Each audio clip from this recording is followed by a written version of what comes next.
dari perusahaan yang membuka lowongan kerja pada acara Job Fair.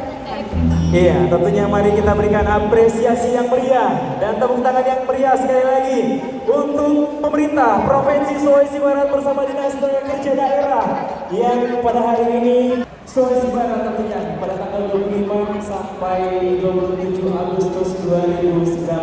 Sekitar 20-an perusahaan ya, instansi atau lembaga yang turut memeriahkan Job Fair 2019 ya.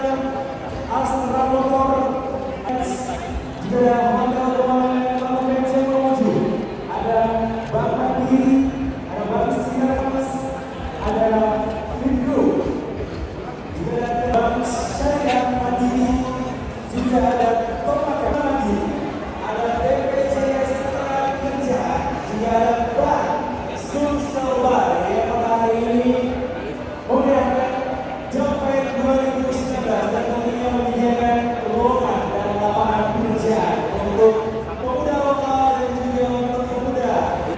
Ya. Hari ini mengambil formulir secara langsung ke sang perusahaan yang hari ini membuka lowongan pekerjaan. Ya, silakan diisi formulirnya.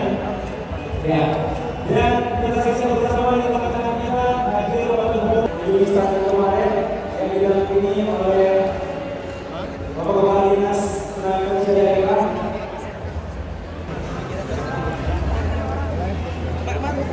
Dia yang kami ingin sampaikan kepada seluruh calon pelamar kerja dan pencari kerja untuk mengadministrasikan dirinya ke pendidikan terapi. Mudah-mudahan hari ini Job dapat silakan untuk mengisi registrasi